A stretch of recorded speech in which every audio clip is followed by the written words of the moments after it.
one of the things that I really dislike about driving or riding in Northern Virginia is there's this big attitude, it seems, that's pervasive in the culture that whoever I am, I'm way more important than you are. And therefore, I should be in front of you. Hey, New Potomac Mill sign. The moon over Dale City is what they used to call the old Potomac Mill sign. And it came down in some kind of storm. I think it was a windstorm or a tornado or something. I don't know. 395 HOV closed tonight, 8 p.m. to 4:30 a.m. Well, that's going to ensure that I'm out of town before 8 p.m. That's for damn sure. Hopefully by 8 p.m. I'll already be home. It'll take about 2 hours.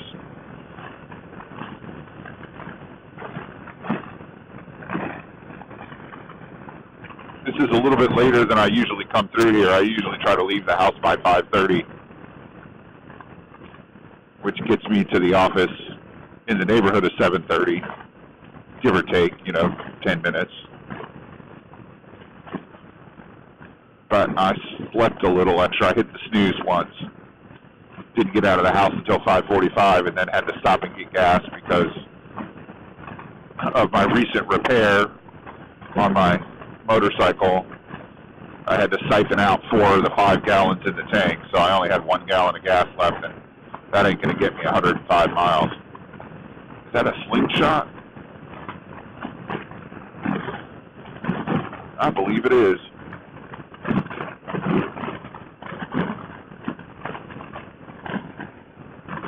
I guess they qualify for HOT access.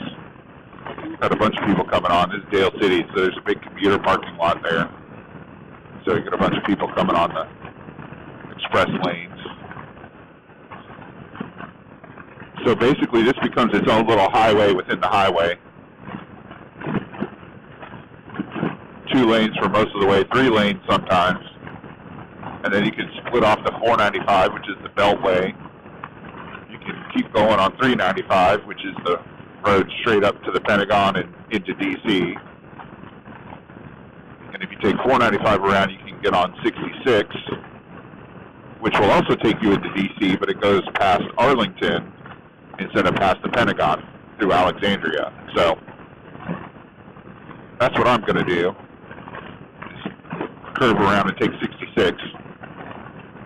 From the Beltway to D.C., 66, the whole highway is HOT, but it's 2 passengers per vehicle for free access, and of course then motorcycles get free access too.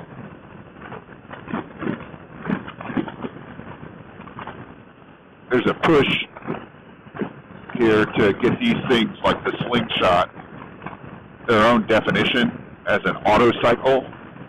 Right now they're classified as motorcycles. You have to wear a helmet and have a motorcycle license to operate it. But that also means they're being included in motorcycle crash statistics and motorcycle registration statistics. So there's a push in Virginia to get them reclassified because they have, a bucket seat and you operate them with a steering wheel and pedals, that kind of thing. I don't really care. It's nice to see somebody using one as a commuter instead of just a, bang around toy. That's one of the things that motorcycle riders, one of the discriminations that motorcycle riders face is that a lot of people think motorcycles are just toys. And there's a lot of us who commute to work on these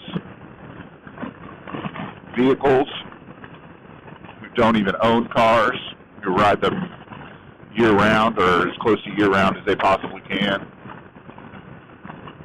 I've never viewed a motorcycle as a toy. It's always been a mode of transportation. And while I do have a car right now, there have been points in my life where I didn't own a car.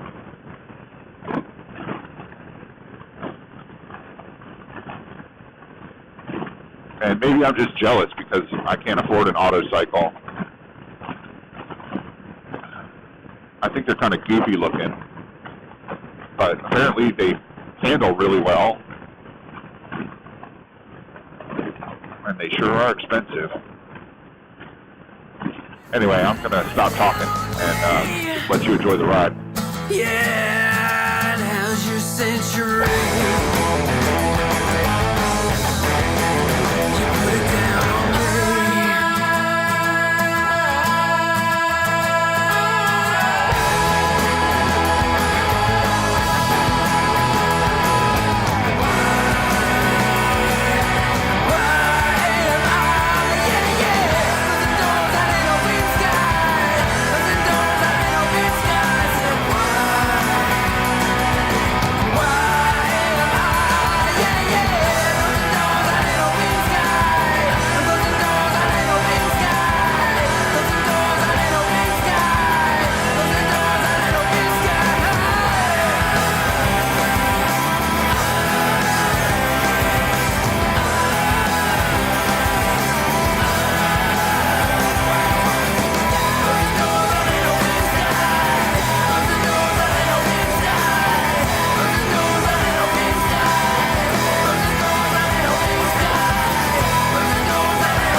Don't mind me. I'm just riding here.